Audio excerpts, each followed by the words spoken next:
क्या तुमने सचमुच नौकरी छोड़ दी बिना बताए? किसकी इजाज़त से? ममता ने अपनी बहू रिया को घूरते हुए पूछा। ममता का चेहरा गुस्से से लाल हो रहा था। रिया ने गुस्से से जवाब दिया, मुझे किसी की इजाज़त लेने की ज़रूरत नहीं है। मैं अपने फैसले खुद लूँगी। और हाँ, मैं अब अपने आप को और अपने शरीर को बर्बाद नहीं करूँगी। आपके चेहरे पर मुस्कान देखने के लिए मैंने अपना जीवन बर्बाद कर दिया, लेकिन कुछ नहीं बदला। ममता ने फिर से ताना मारा। अरे, तुम्हारा इतना भी कौन सा काम है? सुबह 4 रोटी पका ली, शाम को 4 रोटी पका ली, बस पूरा दिन क्या काम होता है? तुम्हें तो बस घर का काम करना है और खाना बनाना है। तुम्हारी सासू माँ ने तो इससे भी ज़्यादा काम किया है जितना तुम करती हो। रिया ने गुस्से से कहा, आप मुझे हर वक्त ताने देती रहती हैं। क्या आपको लगता है कि मैं आपके तानों से डर जाऊंगी? मैं अपने फैसले खुद लूंगी और अपने जीवन को अपने तरीके से जीऊंगी। ममता ने फिर से गुस्से से कहा, तुम्हें तो बस मेरी बात माननी चाहिए। मैं तुम्हारी सास हूँ और तुम्हें मेरी बात माननी ही होगी। गुस्से से रिया अपने कमरे में चली गई। ममता सकपका गई। रिया को शादी के बाद से ही ममता उनके परिवार के साथ रहना पड़ रहा था, जिसमें ममता, उनके पति राजेश और उनकी छोटी बेटी प्रिया शामिल थी। ममता थोड़ी लालची और स्वार्थी थी। ममता की एक दूर की बहन थी जिसकी बहू नौकरी करती थी, और गांव में भी 2-3 घर ऐसे थे जिनकी बहुएं नौकरी करती थी। लेकिन ममता को ये बात हजम नहीं होती थी। वह चाहती थी कि रिया नौकरी करे और घर का काम भी संभाले और शाम को ऑफिस से आकर भी सारा काम करे, जैसे कि सुबह का सारा काम करके दोपहर का खाना तक बना के ऑफिस जाए और शाम को आकर चाय के साथ मंदिर की दिया बाती से लेकर रात के खाना तक बनाए। ममता ने फिर से ताना मारा, अरे बहू रिया, तुम्हारा इतना भी कौन सा काम है? सुबह 4 रोटी पका ली, शाम को 4 रोटी पका ली, बस पूरा दिन क्या ही काम होता है? दिन भर मोबाइल चलाओ, टीवी देखो, सोती रहो, यही तो काम है। फलाने की बहू को देखो, नौकरी भी करती है, घर भी देखती है। मेरी जीजी की बहू को देखो, उसने अपने पैसों से घर में कितना सामान कर लिया, खुद के कमरे में एसी लगवा ली, और एक तुम हो, बैठे बैठे 4 रोटी पकाने में थक जाती हो। लगता है तुम्हारे पास करने को कुछ नहीं है। ममता ने आगे कहा, एक मेरा बेटा अमित अकेले कितना कमाए कि सबके खर्चे उठा लेगा?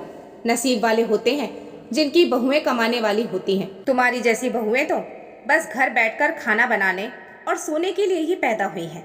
तुम्हें तो बस मेरे बेटे की कमाई पर ऐश करना आता है और कुछ नहीं। रिया चाहे कितना भी काम कर ले, घर का काम कोई मामूली नहीं होता। 5 लोगों का परिवार था जिनको सुबह की चाय से लेकर नाश्ता, खाना, पानी, रात का भी खाना, मंदिर की साफ सफाई, झाड़ू पोछा, बर्तन, सब कुछ करना होता था। इसके बावजूद भी ममता जी की नज़र में रिया का काम कुछ नहीं था। उनकी नज़र में बहू रिया दिन भर खाली बैठी रहती थी, इसलिए उन्हें कमाऊ बहू चाहिए थी। यहाँ तक कि कभी कभी वह बातों बातों में रिया को सुनाते हुए कहती, कितने अच्छे अच्छे रिश्ते आ रहे थे मेरे बेटे अमित के लिए, एक से एक पढ़ी लिखी लड़कियाँ जो नौकरी भी करती थी और घर भी संभालती। लेकिन अमित के पापा ने मेरी एक नहीं सुनी। लगता है उन्होंने मुझे ही ठग लिया। रोज रोज सास के ताने सुनकर रिया ने सोचा, शायद अगर मैं नौकरी करने लगूं तो हो सकता है माँ जी खुश रहने लगे। कम से कम इस घर में मेरे लिए खुशी का माहौल तो मिलेगा। मैं भी अपने पैसों से कुछ खरीद सकूंगी। कम से कम माँ जी के बेटों के पैसों का ताना तो नहीं मिलेगा। पर नौकरी करना इतना आसान नहीं था। घर के कामों के साथ साथ नौकरी करना तो मुश्किल ही था। फिर भी उसने एक बार ममता जी से बोला भी, माँ जी, मैं नौकरी चाहूँ तो कर लूँ, शायद इससे घर का माहौल थोड़ा ठीक हो जाए। लेकिन घर के काम। नौकरी की बात सुनते ही ममता के चेहरे पर चमक आ गई। अरे कौन सा काम है बहू, 2 रोटी ही तो पकानी है, मैं पका लूँगी, मैं तो हूँ ही अभी। तुम अगर नौकरी करना चाहती हो तो आराम से कर लो। खाना क्या है, जो होगा तुमसे तुम कर लेना, जो नहीं होगा छोड़ देना।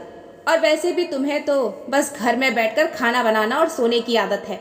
नौकरी करने से तुम्हें तो बस फ़ायदा ही होगा। ममता की बात सुनकर रिया को भी लगा, चलो थोड़ा बहुत काम करके कम से कम दिन भर कलेश भरे माहौल से दूर रहकर नौकरी ही कर लेती हूँ। कम से कम माँ जी उससे खुश तो रहेंगी, घर में कलेश तो नहीं होगा, और शायद मैं अपने जीवन में कुछ आगे बढ़ सकूँ। बाकी रिया के हिसाब से तो उसकी नौकरी करने के बाद सब कुछ सही हो जाने वाला था, लेकिन यहाँ तो उसकी सोच ही सपना हो गई। मतलब रिया ने नौकरी ढूंढ ली। सुबह 9 से 5 की नौकरी मिल गई।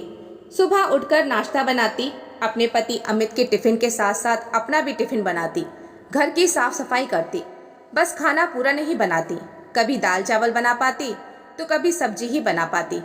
कुछ दिनों तक तो ममता ने संभाल लिया, लेकिन धीरे धीरे 2 महीने बाद रिया को कहने लगी, बहू अगर थोड़ा जल्दी उठ जाया करोगी तो जो थोड़ा खाना बचता है वह भी बना लोगी। देर तक सोने से मिलता क्या है, थोड़ा जल्दी उठने की कोशिश किया करो। रिया ने जवाब दिया, माँ जी मैं रात को 11 बजे सोती हूँ और सुबह 5 बजे उठती हूँ। अब इसके बावजूद भी मैं कब उठ जाऊँ? दिन में तो सोने का टाइम नहीं मिलता, रात में भी नहीं सोऊं तो मैं तो बीमार पड़ जाऊंगी। ममता ने कहा, बहू या तो सो लो या तो घर के काम ही कर लो। आधा घंटा पहले उठ जाओगी तो सारा काम 8 बजे तक तो आराम से हो जाएगा। तुम्हें तो बस अपने काम को थोड़ा व्यवस्थित करना होगा। ममता जी का सीधा साधा मतलब कहने का यही था कि रिया सारा खाना बनाकर ही जाए और शाम को आने के बाद तो उसे काम करना ही था। ममता शाम की चाय तक नहीं बनाती। जैसे ही रिया घर पर आती 10 मिनट में कम से कम 20 बार उसके पास आती, ये कहते हुए, बहू चाय चढ़ा दूँ? वो क्या है, मैंने सोचा तुम आओगी तो एक बार में ही बन जाएगी सबके लिए। खाने में क्या बनेगा? सब्जी क्या काट दूँ? बहू जल्दी बताओ, बहुत लेट हो रहा है, आराम करने का टाइम नहीं है। रिया ने कहा, माँ जी आप एक काम करिए, आप जाकर बैठिए, मैं 5 मिनट बाद खुद ही चाय बना लूँगी और खाना भी। ममता ने कहा, अरे नहीं बहू, 5 मिनट आधा घंटा से कम नहीं होगा तुम्हारा। ममता जी ने इतना बोलती चाय तो किचन में चढ़ाती नहीं, लेकिन बातों से सारा खाना खुद ही पका डालती और खाना तब तक पकाती जब तक रिया उठकर खुद ही किचन में न चली जाए। जैसे ही रिया किचन में जाती, अब ममता जी आराम से बैठकर टीवी देखने लग जाती। बस यही तो उन्हें चाहिए था, बहू सुबह घर की साफ सफाई के साथ नाश्ता और खाना भी बनाकर जाए और शाम को आने के बाद सबकी चाय और खाना बनाए, घर के काम भी हो जाए और बहू 4 पैसे भी कमा कर लाए। एक दिन ऑफिस के काम के चक्कर में रिया बहुत बुरी तरह से थक गई थी। उसके सर में तेज दर्द हो रहा था। घर आई, दवाई लेकर लेट गई और रोज की आदत के अनुसार रिया को देखते ही ममता जी उसके कमरे में घुस गई और फिर वही रोज की घिसी पिटी बातें, बहू चाय चढ़ा दूँ, बहू खाना बना दूँ। अरे बहू तुम तो बहुत थक गई हो, मैं सब कर दूंगी, तुम बस बैठो और आराम करो। ममता जी को लगा कि शायद रिया उन्हें मना करेगी, लेकिन आज रिया ने कुछ नहीं बोला, जिसके चलते ममता जी और चिढ़ गई और भनभनाते हुए किचन में जाकर बर्तन पटक पटक कर चाय बनाने लगी। भैया पैसे का घमंड हो गया है, पैसे कमाने वाली है, बताओ मैं सास होकर उसके पीछे पीछे घूमूं और ये घमंड से बात नहीं करेगी? जैसे लग रहा है कि मेरे लिए कमा रही है। अरे बहू तुम तो अपनी नौकरी में ही मस्त हो, घर की तरफ तो ध्यान ही नहीं देती। धीरे धीरे करके ममता जी अपनी पुरानी आदत पे आ गई। छोटी छोटी बात पर भी रिया को डांटने लगी, उसके ऊपर चिल्लाने लगी। एक तो घर के काम की टेंशन, ऊपर से ऑफिस की टेंशन, दूसरे ममता जी का हर छोटी छोटी बात पर फिर से ताने देना। और अब उनके तानों में एक नया ही लाइन ऐड हो गई थी, नौकरी का घमंड। जिस तानों से बचने के लिए रिया ने नौकरी की, वह अब और भी बढ़ गए थे। सोचकर रिया रोने लगी। ममता की बात सुनकर रिया सोचने लगी, मतलब चाहे कुछ भी हो जाए, ये ताने और ये नफरत मेरा पीछा नहीं छोड़ने वाले। मुझे लगा कि अगर मैं नौकरी करने लगूंगी, मुझे इन तानों और इन गालियों से छुटकारा मिल जाएगा, लेकिन ये कुछ भी नहीं बदला, सब कुछ वैसे का वैसे ही है। एक बार उसने ममता जी से बोला, माँ जी क्या चाहती हैं, मैं घर और बाहर दोनों काम कर लूँ? इंसान हूँ, राक्षस तो नहीं हूँ ना? हाँ हाँ बहू, खाना बनाने में तो तुम राक्षस हो गई। अरे मालती की बहू को देखो, मेरी जीजी की बहू को देखो, नौकरी भी करती हैं, घर भी संभालती हैं। माँ जी आप देखने जाती हो कि वह घर कैसे संभालती है? आपकी बहन घर का सारा काम करती है, तब जाकर उनकी बहू नौकरी करती है। और जिस फलाने फलाने की बहू की बातें कर रही हो, उनके घर उनकी सास काम में मदद करती है, तब जाकर वह बाहर निकलकर काम करती है। नहीं पता है तो जाकर पता करिए। आपका बेटा नौकरी करता है, सुबह सोकर उठता है, नहा धोकर सीधे ऑफिस और शाम को आते ही थक कर लेट जाता है। और मैं रोबोट हूँ?